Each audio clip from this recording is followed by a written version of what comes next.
Chapter 3. If you're going to buy a house, you need to be able to pay for it.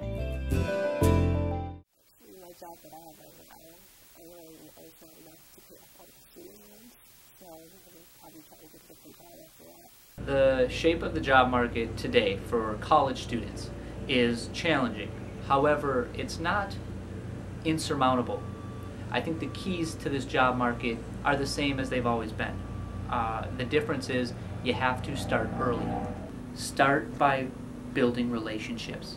I find that students who are the most discouraged the quickest are the ones who are sitting on the computer 8 hours a day looking for a job instead of picking up the phone and making a phone call. The best way to appreciate your job is to imagine yourself without one. Well, in the past, especially during economic boom times where businesses are taking chances and money is flowing freely and they can go try new things and they're willing to take chances, at those times it's much easier.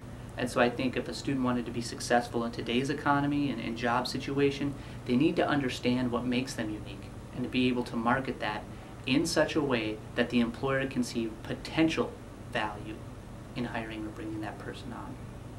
I currently have one job. I was actually offered a second one, though it wasn't, straight up, here's the job, you start next Tuesday when we're paying you this much. It was more an open-ended, we'll throw you on the list, and if this certain thing comes up, we'll pay you to do it in the future.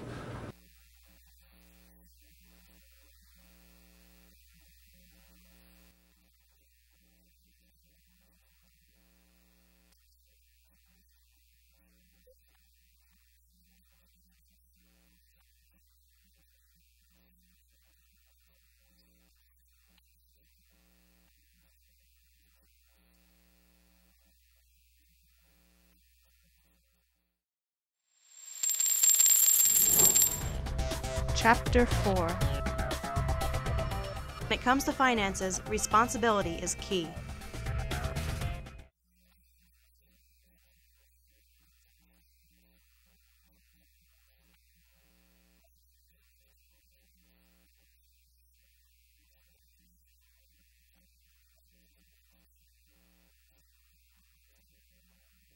The economy seems to be in not too good of a state. It's in a pretty serious recession. Personally, I think everyone's overreacting a bit. I mean, we've gotten through this kind of thing before. We'll get through this one. So everybody sit back, chill. We'll make it through. It's not as bad as everybody's making it out to be. It's a recession when your neighbor loses his job. It's a depression when you lose yours. As soon as I want to say, I want to start putting this stuff into my savings account.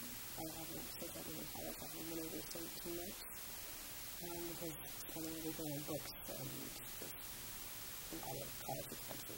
What I think a lot of people tend to do is to put themselves in mutual funds, which is a whole bunch of different industries and different companies, and what they say that does is to diversify your risk a little bit. I hear so much about people losing money to Ponzi schemes and all that stuff, and I have no idea what that is, and it's just mildly frightening to some extent.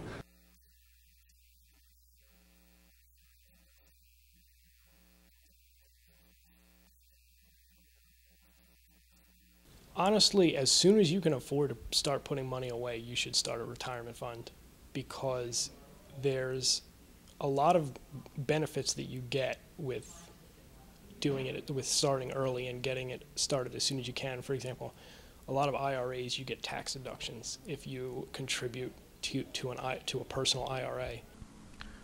Government's view of the economy could be summed up in a few short phrases. If it moves, tax it. If it keeps moving, regulate it. And if it stops moving, subsidize it.